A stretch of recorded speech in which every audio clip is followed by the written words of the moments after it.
Après 15 ans à élever notre fils ensemble, mon mari a dit froidement, je n'ai jamais vraiment cru. Il est temps pour un test ADN. Mon cœur s'est déchiré. Jusqu'à ce que les résultats arrivent. Le médecin m'a regardé et a dit doucement, vous devriez vous préparer. C'était un mardi soir, une de ces nuits ordinaires que l'on oublie à peine jusqu'à ce que quelque chose d'extraordinaire se produise. J'avais réchauffé le poulet et les pommes de terre d'hier, le genre de dîner simple que Thomas mangeait toujours sans un mot. Il s'est assis en face de moi, mâchant mécaniquement, feuilletant son téléphone comme si rien au monde ne pouvait le troubler. Et puis, entre deux bouchées, il a levé les yeux avec ce détachement froid qui lui est propre et a dit, Grace, je pense qu'il est temps que nous fassions un test ADN pour Jacob. Pendant un moment, je n'ai même pas saisi les mots. Je pensais qu'il plaisantait. Une sombre tentative d'humour, mais il n'y avait pas de sourire narquois sur son visage, aucune trace de sarcasme dans sa voix. Sa mâchoire était serrée, ses yeux fixés sur la table plutôt que sur moi. La fourchette a cliqueté contre son assiette, un son aigu dans le silence de notre cuisine. Ma poitrine s'est serrée comme si tout l'air avait été aspiré de la pièce. 15 ans que nous élevions Jacob ensemble, 15 ans. Chaque nuit blanche où les coliques le faisaient pleurer jusqu'à l'aube. Chaque genou écorché. Chaque projet scientifique. Chaque match de football sous la pluie. Nous étions une équipe. Du moins, je le croyais. Maintenant, mon mari remettait tout en question. Tu es fou? J'ai forcé un rire, espérant qu'il esquisserait un sourire, admettrait que c'était absurde, mais il ne l'a pas fait. Son visage est resté immobile, sculpté dans la pierre. L'absurdité m'a donné le vertige. Je pouvais encore le voir debout dans cette salle d'accouchement, les larmes striant ses joues la première fois qu'il a tenu Jacob. Thomas ne pleurait jamais, pas même à l'enterrement de sa mère. Mais il a pleuré ce jour-là, serrant notre nouveau-né comme si le monde lui avait enfin donné une raison de ressentir quelque chose. Je me suis accroché à ce souvenir comme à une bouée de sauvetage. Mais maintenant, cela ressemblait à une hallucination. Je ne lui ai pas crié dessus. Je n'ai pas jeté l'assiette ni demandé comment il osait m'insulter ainsi.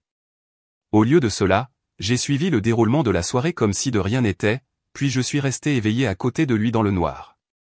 Il dormait profondément, sa respiration régulière, tandis que je fixais le ventilateur de plafond, comptant les tours de ses pales, me demandant comment ma vie avait soudainement déraillé. Pendant les 2 jours suivants, le silence entre nous est devenu insupportable. Il partait au travail plus tôt que d'habitude, rentrait tard, me regardait à peine, et puis sans discussion supplémentaire, nous étions assis côte à côte dans une clinique privée, attendant que la surveillante nous appelle. Jacob avait demandé ce matin-là pourquoi nous allions tous voir un médecin. Thomas, calme et bref, lui a dit que ce n'était qu'un contrôle de routine, quelques prises de sang. Je n'ai pas pu me résoudre à le contredire. Je ne l'ai pas dit à ma sœur Anna, qui m'appelait tous les soirs pour prendre de mes nouvelles, ni à ma meilleure amie Vicky, qui avait toujours des opinions sur les hommes. J'ai porté le poids de cela seul parce que le dire à voix haute donnait l'impression que cela pourrait être vrai. La surveillante nous a accueillis avec trop d'entrain, comme si elle n'avait pas remarqué la tension qui émanait de nos chaises. Son sourire ressemblait à un projecteur sur ma honte. Me voyait-elle comme la femme infidèle? Voyait-elle Thomas comme le mari lésé?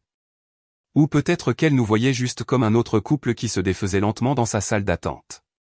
Quand elle a prélevé un échantillon de la joue de Jacob, il a grincé et m'a regardé pour me rassurer. J'ai souri, mais à l'intérieur, je tremblais. Thomas n'a pas souri, n'a même pas croisé mon regard. Il a signé les papiers d'une main ferme, comme si ce n'était rien de plus qu'une déclaration d'impôt ou un changement d'huile. Je suis restée là, silencieuse, essayant de me tenir droite, sentant comme si les murs de la clinique se refermaient sur moi. Et c'est à ce moment-là que ça m'a vraiment frappé. Mon mari, l'homme qui avait autrefois pleuré de joie dans une chambre d'hôpital il y a 15 ans, ne me faisait plus confiance. Et dans son silence, dans sa froideur, j'ai réalisé que ce test ne remettrait pas seulement en question la lignée de Jacob. Il testerait les fondations même de mon mariage. Les jours qui ont suivi ont eu l'impression de marcher dans le brouillard. Chaque heure s'étirait, lourde et silencieuse. Thomas me parlait à peine. Il partait au travail avant l'aube, rentrait bien après le coucher du soleil, et quand il s'asseyait à table, il mangeait rapidement et mécaniquement, comme si ma présence était une gêne plutôt qu'un réconfort. Au début, j'ai essayé de prétendre que rien n'avait changé. Je pliais ses chemises, je laissais son café dans le thermos près de la porte, je mettais même la table comme je l'avais toujours fait, mais le silence entre nous était comme un mur solide, grandissant chaque jour. Jacob l'a remarqué avant que je ne puisse le masquer. Un soir, en remuant ses petits pois dans son assiette, il a murmuré « Maman, est-ce que papa est fâché contre moi ?» Ses grands yeux bruns cherchaient une réassurance, une réponse simple qui pourrait faire disparaître tout cela. Ma gorge s'est serrée, mais j'ai forcé un sourire. Non, mon chéri. Il est juste fatigué. Le travail a été difficile. Le mensonge avait un goût amer, mais que pouvais-je lui dire d'autre? Que son père se demandait s'il lui appartenait même? Que l'équilibre de toute notre famille était en jeu. Quand Anna m'a appelé cette nuit-là, sa voix chaude et familière à travers le combiné. Je voulais tout déballer. Elle avait toujours été mon ancre, celle qui me rappelait qui j'étais quand la vie devenait sombre. Mais au lieu de cela, je lui ai juste dit que j'étais fatigué. Elle a hésité, puis a soupiré. Tu sais, Grace, Thomas a toujours eu ce côté. Tu te souviens comment il me posait des questions sur chaque détail quand je gardais Jacob? Il s'inquiétait des choses les plus absurdes. Je me suis dit que c'était parce qu'il se souciait trop. Mais parfois, je pense qu'il ne sait tout simplement pas comment faire confiance. Ces mots m'ont atteinte car je m'en souvenais aussi. Il y a des années, quand Jacob était encore un tout petit, Thomas m'avait accusé d'avoir laissé la porte arrière déverrouillée après que je sois rentré du jardin. Ce n'était pas le cas. Je savais que ce n'était pas le cas. Mais il me regardait avec ses mêmes yeux froids, comme si ma parole ne suffisait pas. Certaines blessures ne guérissent jamais. Elles cicatrisent puis se rouvrent au moindre contact. La maison elle-même semblait changer pendant ces jours d'attente. Elle ne ressemblait plus à une maison, mais à une chambre d'hôpital, stérile, froide, pleine d'effroi indicible. Thomas s'y déplaçait comme un patient en mode pilote automatique, silencieux, détaché. Même l'air semblait lourd, pesant sur ma poitrine. J'ai commencé à remarquer les petites choses. Il prenait son ordinateur portable dans le bureau et fermait la porte, ce qu'il ne faisait jamais auparavant. Un matin, je l'ai trouvé verrouillé par un mot de passe alors qu'il avait toujours été ouvert, plein de ces feuilles de calcul sans fin et d'articles sur les réparations domiciliaires que nous n'avions jamais eu le temps de faire. Il portait son téléphone partout, le vérifiant dans le garage, dans la salle de bain, n'importe où loin de mes yeux. La nuit, quand il venait enfin au lit, il se tournait loin de moi et s'endormait en quelques minutes, comme si sa conscience était tranquille. Pendant que je restais éveillé à écouter le doux bourdonnement du réfrigérateur en bas, je comptais les tic-tac de l'horloge, chaque seconde s'étirant comme une goutte d'eau dans une caverne. J'ai commencé à me demander ce qui avait planté cette graine de suspicion en lui. Quelqu'un avait-il dit quelque chose sur le fait que Jacob ne lui ressemblait pas? L'un de ses amis avait-il fait un commentaire irréfléchi? C'était ridicule car Jacob avait le même menton à fossettes, les mêmes cheveux bouclés, même la même expression quand il était en colère. Mais la logique n'importait pas. Le doute avait pris racine dans l'esprit de Thomas, et il se propageait comme du lierre, enveloppant chaque recoin de nos vies. Au 5e soir, le silence était si suffocant que j'ai eu envie de crier. J'ai regardé Thomas se réfugier dans la section sportive, m'ignorant. Et j'ai réalisé qu'il ne doutait pas seulement de Jacob. Il doutait déjà de moi. Et il n'y avait rien que je puisse faire à part attendre le verdict qui me disculperait ou détruirait tout ce que nous avions construit. Le matin où nous étions censés recevoir les résultats. Je n'ai même pas pu boire mon café. La tasse est restée intacte sur la table, la vapeur s'estompant dans le néant, pendant que je me mordais la lèvre jusqu'à ce qu'elle saigne. Mes mains ne restaient pas immobiles. Je les frottais sans cesse, mes ongles s'enfonçant dans mes paumes.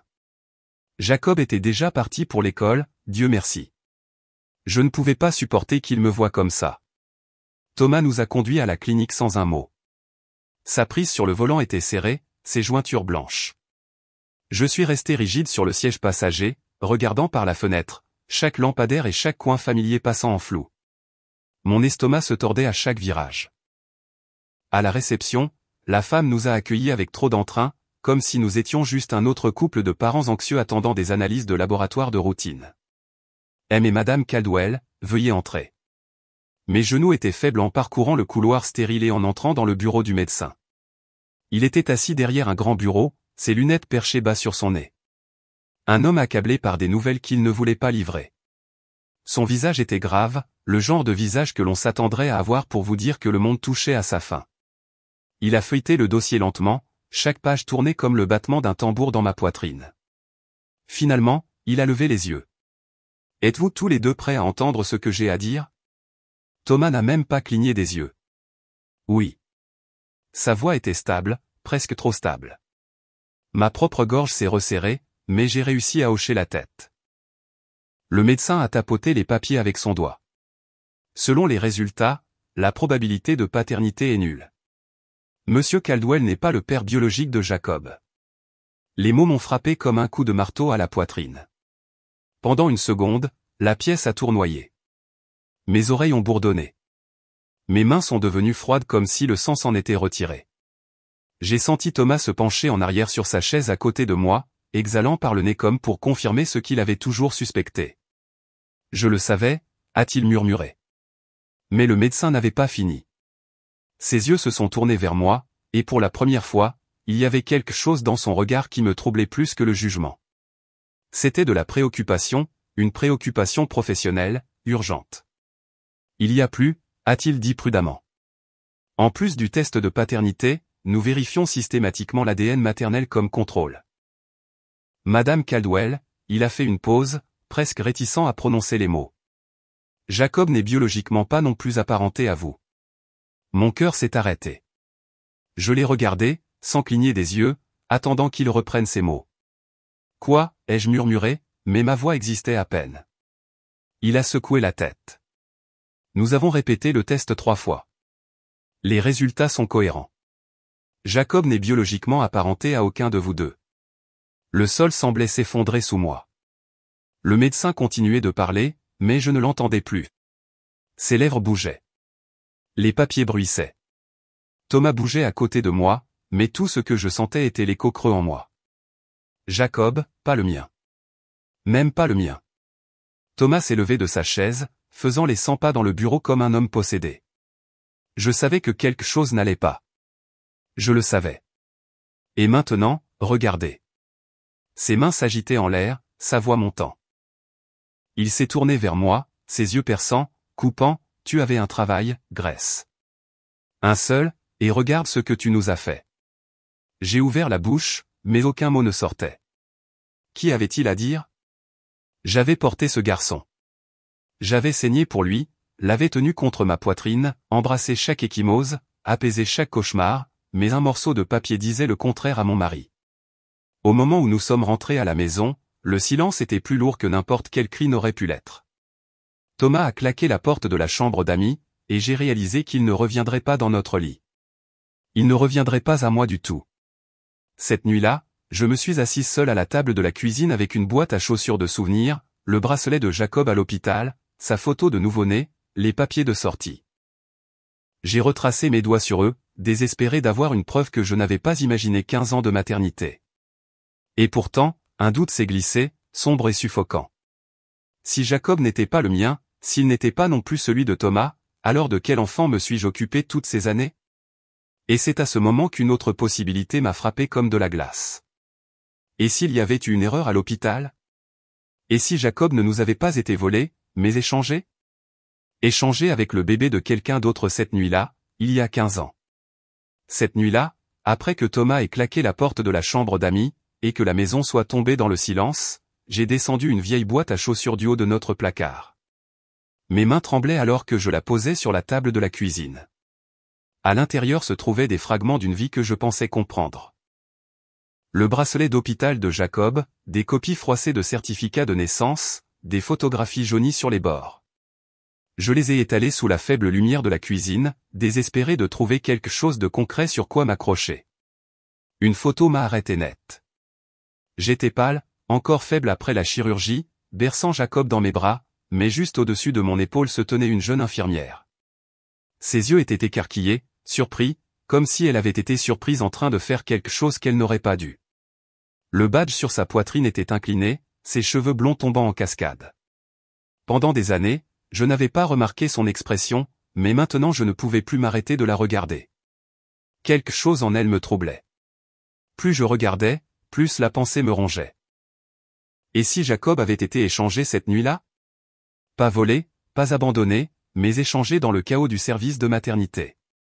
Le lendemain matin, j'ai composé le numéro de l'hôpital imprimé au dos des papiers de sortie. Ma voix tremblait alors que j'expliquais qui j'étais, ce qui s'était passé, ce que je suspectais. Il y a eu une longue pause avant que l'opératrice ne réponde d'un ton bref et professionnel. Je suis désolé, Madame Caldwell. Ces dossiers sont confidentiels. À moins que vous n'ayez une ordonnance du tribunal, nous ne pouvons pas divulguer d'informations. Confidentiel. Ce mot m'a frappé comme une gifle. Ma vie entière s'effondrait, ma famille se déchirait, et tout ce qu'ils avaient à m'offrir était la politique. J'ai raccroché, les mains tremblant si fort que je pouvais à peine appuyer sur le bouton. Mais je n'avais pas fini. S'ils ne m'aidaient pas par téléphone, j'irais moi-même. Retourner à l'hôpital après 15 ans, c'était comme revisiter un champ de bataille. L'entrée avait changé, les panneaux mis à jour, même la peinture sur les murs était plus vive. Mais le parking était le même, l'endroit où Thomas avait fait les 100 pas nerveusement pendant que je labourais à l'intérieur. Je me suis garé presque au même endroit et je me suis assise là un instant, essayant de rassembler le courage d'entrer. À l'intérieur, l'odeur d'antiseptique et de café brûlé de la machine à expresso m'a frappé instantanément. Piquante et nauséabonde. À la réception, je me suis penché et j'ai murmuré, j'ai besoin de parler à quelqu'un au sujet d'une possible confusion de nouveau-né de janvier 2009. S'il vous plaît, c'est urgent. La réceptionniste m'a regardé, partagée entre la sympathie et la suspicion. Sans ordonnance du tribunal, a-t-elle commencé? Je ne demande pas de nom. Je l'ai coupé, ma voix se brisant. Juste regardez, voyez qui d'autre a accouché ce jour-là. Mon enfant a peut-être été échangé. S'il vous plaît. Elle a hésité, puis a jeté un regard nerveux autour d'elle avant de disparaître dans l'arrière-salle. Je pensais qu'elle m'avait laissé en plan jusqu'à ce que 10 minutes plus tard, une femme plus âgée apparaisse. Elle avait les cheveux argentés soigneusement attachés, un badge qui disait Diana Whitmore, directrice des services aux patients. Ses yeux étaient stables, gentils, mais gardés. Je me souviens de vous, a-t-elle dit doucement avant même que je puisse parler. Vous avez eu une césarienne d'urgence. C'était compliqué. Nous avons failli vous perdre. Mon souffle s'est coupé. Vous vous souvenez de moi? Je travaille ici depuis 40 ans, a-t-elle répondu. Certaines histoires ne s'estompent pas, elle m'a fait entrer dans son bureau, a fermé la porte, et m'a laissé parler. J'ai tout raconté. Les résultats ADN, la réaction de Thomas, la boîte de souvenirs, la photo de la jeune infirmière. Elle a écouté sans interrompre, hochant seulement lentement la tête, son expression grave. Quand j'ai eu fini, elle a ouvert une grande armoire et en a sorti un épais dossier couvert de poussière. Janvier 2009, a-t-elle murmuré. Nous passions au numérique à l'époque, mais quelques dossiers papier subsistent. Son doigt a retracé les lignes de notes manuscrites. Ce jour-là, il y a eu 3 autres naissances. 2 garçons, une fille. Le vôtre était la seule césarienne. Mon pouls battait dans mes oreilles. Une erreur aurait-elle pu se produire? Elle a expiré longuement et lourdement. 2 infirmières étaient malades. Le personnel était débordé. Je ne vous mentirai pas, Madame Caldwell. Oui, c'est possible. J'ai agrippé le bord du bureau pour m'étudier. Possible. Le mot résonnait dans ma tête comme une cloche. Elle a fermé le dossier et m'a regardé directement. Il y avait une nouvelle infirmière cette semaine-là, très jeune. Elle n'est pas restée longtemps. Son nom était Nathalie Brox. Vous pourriez commencer par là. Je suis sorti de cet hôpital avec le cœur battant, un seul nom résonnant dans mon esprit. Nathalie Brox, l'infirmière sur la photo, la jeune fille aux yeux coupables, est peut-être la clé de la vérité. Je ne savais pas par où commencer, mais Vicky, ma meilleure amie, n'a pas hésité quand je me suis enfin confié à elle. Tu as besoin d'un avocat, a-t-elle dit sèchement, comme si le choix était évident. Pas n'importe quel avocat, quelqu'un qui sait comment se battre contre les hôpitaux, quelqu'un qui ne reculera pas, elle m'a donné un nom, Christopher Lane, et a insisté pour que j'appelle. 2 jours plus tard, j'étais assise dans son bureau. Il avait la quarantaine, des yeux perçants qui ne manquaient rien et une voix assez calme pour me calmer. Alors que je déroulais toute l'histoire, les résultats ADN, la visite à l'hôpital, le nom de la jeune infirmière. Il prenait des notes sur un bloc-notes juridique jaune, hochant la tête silencieusement. Quand j'ai eu fini, il s'est penché en arrière sur sa chaise et a dit, Grace, je dois être honnête. Si vous suivez cette voie, la vérité ne vous apportera peut-être pas de réconfort. Elle apportera des réponses, oui, mais elle apportera aussi de la douleur. Des familles ont été déchirées par moins que cela. Êtes-vous prête pour cela? J'ai avalé difficilement. Ma vie était déjà en ruine. Thomas m'avait abandonné. Jacob s'enfonçait dans le silence, et chaque souffle que je prenais semblait plus lourd que le précédent. Je veux juste savoir ce qui s'est réellement passé, ai-je murmuré. Christopher a hoché la tête une fois. Alors nous commencerons par l'infirmière. Si elle existe, si elle peut être retrouvée, elle pourrait être la clé. Il a organisé la venue d'un détective privé, un homme réputé pour obtenir des réponses. J'ai attendu, comptant les jours, les heures, chaque appel téléphonique faisant battre mon cœur plus fort. Finalement, après près d'une semaine, Christopher m'a rappelé. Nous l'avons trouvée, Nathalie Brox. Elle vit à environ 75 miles d'ici, dans une ville rurale. Elle travaille comme fleuriste. Le mot fleuriste m'a frappé étrangement, d'un service hospitalier à une boutique de fleurs. Cela semblait presque poétique, mais aussi comme quelqu'un qui se cachait d'un passé qu'elle ne pouvait pas effacer. Je ne pouvais plus attendre un jour. Contre l'avis de Christopher de laisser l'enquêteur s'en charger, je suis monté dans ma voiture et je suis parti. La route s'étirait, longue et vide, l'asphalte craquait serpentant à travers les terres agricoles. Mes pensées martelaient à chaque kilomètre. Que lui dirais-je? Et si elle niait tout? Et si elle confirmait? La boutique de fleurs était petite, nichée entre une pharmacie et un magasin d'appâts et d'articles de pêche. Des volets roses, une enseigne peinte avec des lettres bouclées, et l'odeur de lys et d'eucalyptus se déversant sur le trottoir. J'ai poussé la porte. Derrière le comptoir, une femme avec ses cheveux blonds torsadés en un chignon désordonné a levé les yeux et s'est figée. La reconnaissance a traversé son visage. Elle me connaissait. Puis-je vous aider, a-t-elle demandé, mais sa voix avait déjà perdu de son éclat. Je me suis rapproché. Nathalie Brox.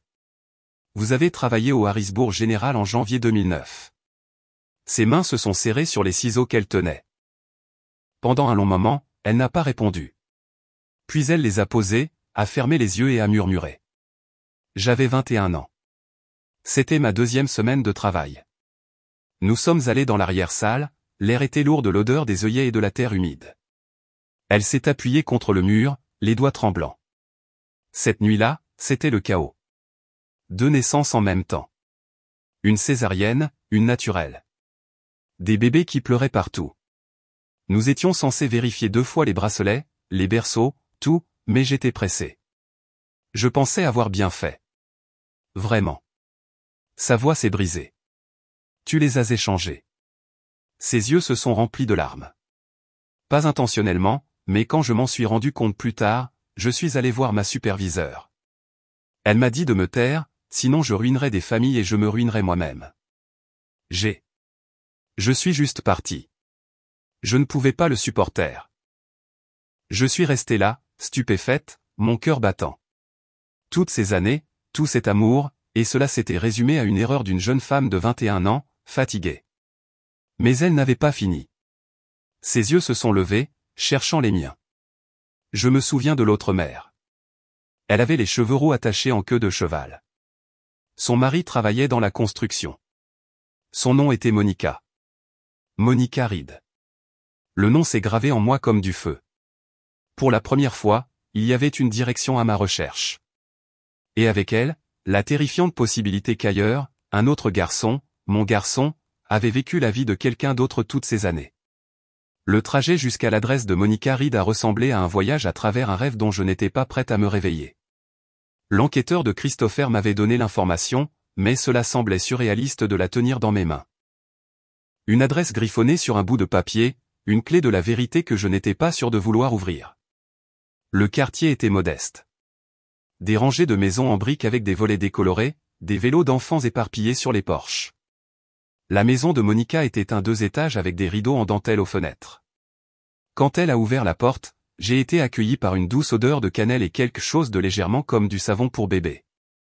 Elle était plus petite que je ne m'y attendais, ses cheveux rouges attachés en un chignon lâche, son visage pâle et fatigué, mais pas méchant. Pendant un moment, elle a semblé prête à fermer la porte. Puis elle a murmuré, « Tu étais au Harrisburg General, janvier 2009. Ce n'était pas une question. J'ai hoché la tête.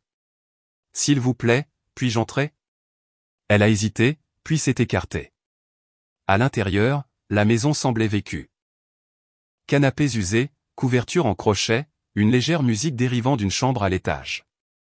Dans le salon, un adolescent était assis recroquevillé sur le canapé, avec des écouteurs. Il a à peine levé les yeux, juste assez longtemps pour que je voie son profil. Et mon souffle s'est coupé l'angle de sa mâchoire, la façon dont son front se plissait. C'était Thomas. Je l'aurais reconnu n'importe où.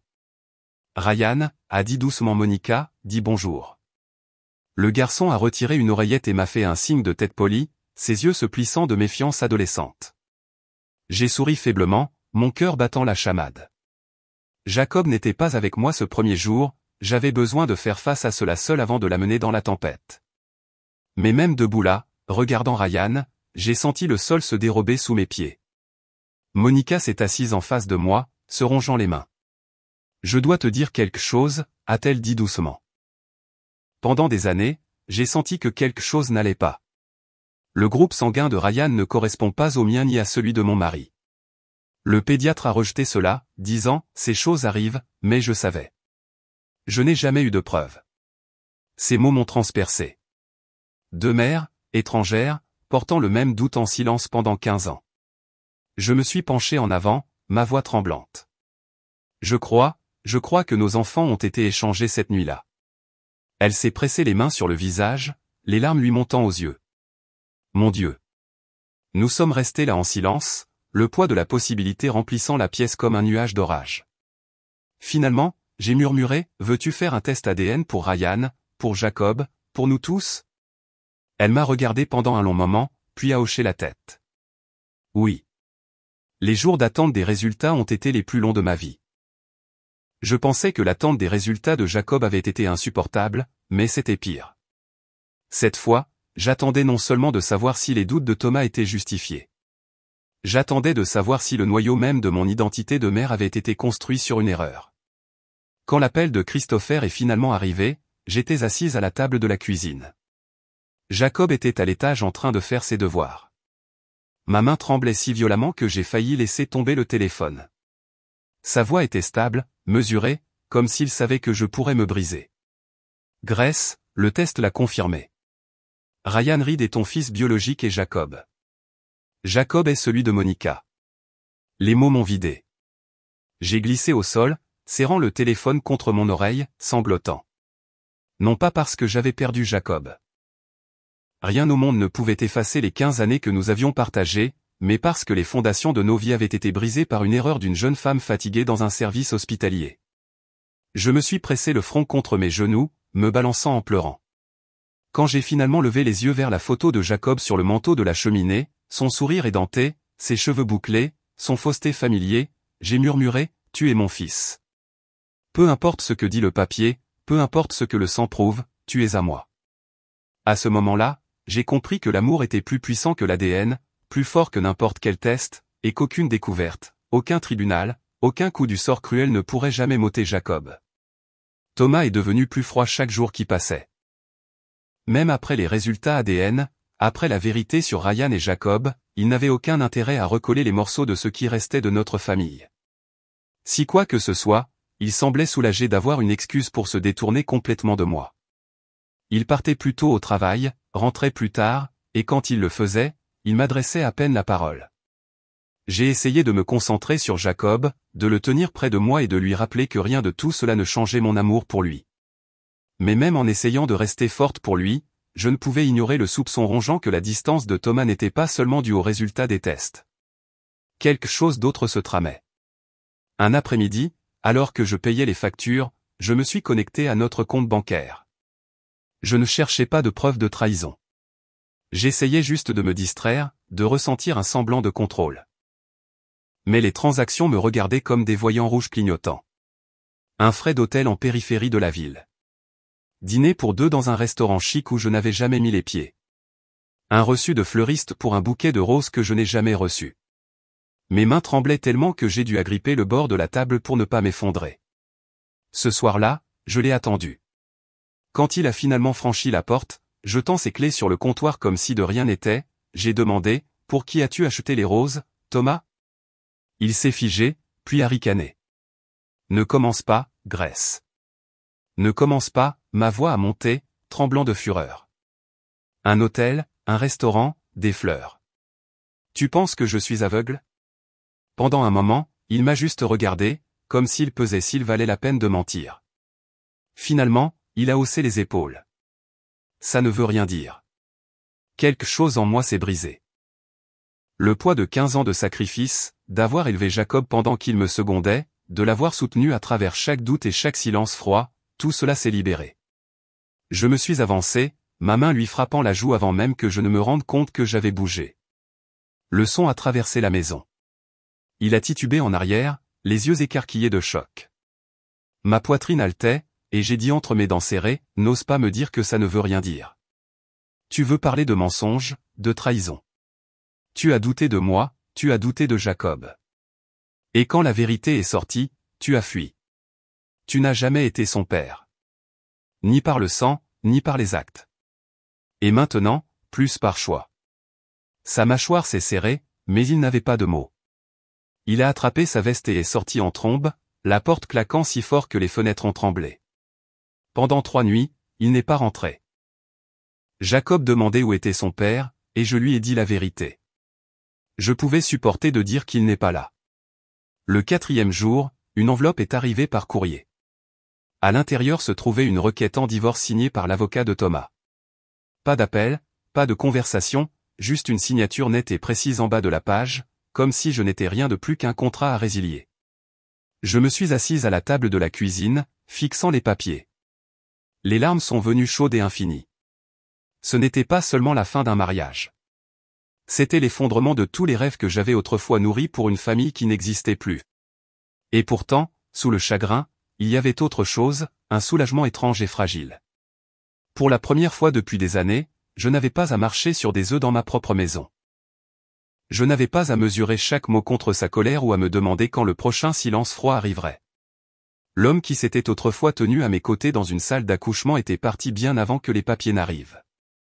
Maintenant, au moins, je n'avais plus à faire semblant qu'il était encore là. Le jour de la réunion est arrivé avec un ciel gris et un froid qui semblait s'infiltrer dans mes os. Monica et moi avions choisi un endroit neutre, le parc au bord de la rivière où les familles se rassemblaient habituellement le week-end. Cela semblait plus sûr que chez n'importe qui, moins intime, moins menaçant. Mais alors que Jacob et moi descendions le chemin, son capuchon relevé, les mains enfoncées dans ses poches, je me demandais si un endroit au monde pourrait adoucir ce qui était sur le point de se passer. Monica était déjà là avec Ryan. Il se tenait à côté d'elle, maigre et agité, les mains dans ses jeans. Ses yeux ont parcouru vers nous, puis se sont détournés, comme incertains s'il fallait rester ou fuir. Mon estomac s'est tordu. 2 garçons, tous deux en quelque sorte les miens, tous 2 étrangers l'un à l'autre. Nous nous sommes arrêtés à quelques mètres. Personne n'a parlé au début. Le seul son était le craquement du gravier sous nos pieds et les rires lointains d'autres enfants qui n'avaient aucune idée à quel point une famille pouvait être fragile. Finalement, Jacob s'est tourné vers moi, sa voix basse. « Maman, qu'est-ce qui se passe? Pourquoi sommes-nous ici ?» J'ai senti mon cœur se briser. C'était le moment que je redoutais depuis le jour où le médecin avait prononcé les mots impossibles. Je me suis agenouillé pour que mes yeux soient à son niveau, mes mains tremblant alors que je me tendais vers lui. « Jacob, ai-je dit doucement, il y a 15 ans, quand tu es né, il y a eu une erreur à l'hôpital. Une terrible erreur. Les tests ADN, ils ont montré quelque chose que je n'avais jamais imaginé. Tu n'es pas mon fils par le sang, mais tu es mon fils pour toujours. Rien ne peut changer cela. » Il m'a cligné des yeux, son visage pâle. « Pas mon fils. De quoi tu parles? Tu m'as élevé.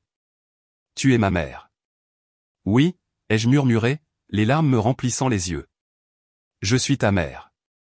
Je suis ta mère tous les jours de ta vie. Le sang ne change pas cela. » Il s'est rétracté, secouant la tête. « Alors je ne suis pas à toi, pas à papa. Je ne suis à personne. » Je me suis tendu vers lui, mais il s'est esquivé. Mon cœur s'est brisé dans ma poitrine. « Non, Jacob, tu es à moi. Le papier ne peut pas effacer les années que nous avons vécues, l'amour que nous avons partagé. Tu es mon fils. Il ne voulait pas me regarder. Sa voix était un murmure, brut et déchiqueté. Alors pourquoi ai-je l'impression de ne plus savoir qui je suis? La question est restée suspendue dans l'air froid, lourde et sans réponse. Ryan s'est déplacé maladroitement, fixant le sol. Les yeux de Monica se sont remplis de larmes, et moi, là, sur ce chemin de gravier avec la rivière coulant silencieusement à côté de nous, j'ai ressenti l'énormité de ce que nous avions découvert. Deux garçons se tenant côte à côte et pourtant des océans à part. Pas des frères, pas des étrangers, pris entre deux familles, deux vérités, et deux mères qui les aiment férocement. Et alors que Jacob resserrait son capuchon et se détournait, j'ai su que ce n'était que le début. Les jours qui ont suivi la rencontre au parc ont été les plus difficiles de ma vie, Jacob me parlait à peine. Il gardait son capuchon relevé, même à la maison, se retirant dans sa chambre, fermant la porte, refusant de manger à table avec moi. La maison qui avait autrefois résonné de ses rires était maintenant engloutie par le silence. J'essayais de lui laisser de l'espace. Mais chaque nuit, je m'asseyais devant sa porte, chuchotant à travers le bois, « Je t'aime, Jacob ». Cela n'a pas changé. Jamais. Certaines nuits, je pensais l'entendre bouger à l'intérieur, mais il ne répondait jamais. Un soir, je l'ai trouvé assis sur les marches du porche, les genoux ramenés à sa poitrine. Son visage était caché, mais je pouvais entendre le tremblement dans sa voix quand il a finalement parlé. « Si je ne suis pas ton fils par le sang, alors qui suis-je » Je me suis assise à côté de lui, assez près pour sentir sa chaleur, mais pas assez près pour l'encombrer. « Tu es à moi » ai-je dit doucement. Pas à cause de l'ADN, pas à cause des papiers. Parce que chaque jour de ta vie, je t'ai aimé, je me suis battu pour toi, je t'ai élevé. Le sang ne fait pas une famille, Jacob. L'amour le fait. Il ne m'a pas regardé, mais il ne s'est pas éloigné non plus, et c'était assez pour que je m'accroche. Au milieu de tout cela, j'ai revu Christopher Lann. Il a soigneusement étalé les papiers sur son bureau. L'hôpital ne coopérera pas à moins que nous ne fassions pression, a-t-il dit fermement. Si vous êtes prête, nous allons déposer la plainte. Nous les poursuivrons en justice. J'ai fixé les documents, les lignes nettes du langage juridique, et j'ai senti le poids de chaque nuit blanche, de chaque question sans réponse, de chaque larme que Jacob avait versée en silence. Je suis prête, lui ai-je dit. Ma voix n'a pas tremblé. Nous allons jusqu'au bout. Le procès ne nous rendrait pas les années perdues. Cela ne guérirait pas la douleur de Jacob du jour au lendemain, mais cela nous apporterait la vérité, la responsabilité, et peut-être une petite mesure de justice. Des semaines plus tard, par un après-midi calme, je me suis assise sur le porche avec une couverture sur mes genoux. L'air sentait l'herbe coupée et le début du printemps. Dans la cour, Jacob et Ryan faisaient passer un ballon de basket. Au début, maladroitement, puis avec le rythme facile que seuls les garçons peuvent trouver. Ils n'étaient pas frères par le sang, mais ils n'étaient plus non plus des étrangers. Juste deux vies à jamais, altérées par une seule erreur, apprenant lentement à avancer. Côte à côte, je les regardais, mon cœur gonflé de quelque chose que je n'avais pas ressenti depuis des mois. L'espoir. J'avais perdu un mariage. J'avais perdu la certitude de celui que je pensais être mon fils. Mais je n'avais pas perdu Jacob, et je ne le perdrai jamais. Je n'avais pas non plus perdu ma force. J'avais affronté la vérité, aussi brutale soit-elle, et j'avais survécu. Certaines erreurs ne peuvent pas être effacées. Elles marquent le passé. Elles altèrent l'avenir. Mais les cicatrices ne doivent pas nous définir. Elles nous rappellent que nous avons vécu, que nous avons enduré, que nous avons été assez forts pour continuer. Alors que les garçons riaient doucement, le ballon cognant contre le pavé craquait, j'ai fermé les yeux et j'ai laissé le son m'envahir. Quoi qu'il arrive ensuite, les tribunaux, les papiers, les questions sans réponse, je savais une chose avec certitude. J'étais toujours une mère, et c'était suffisant.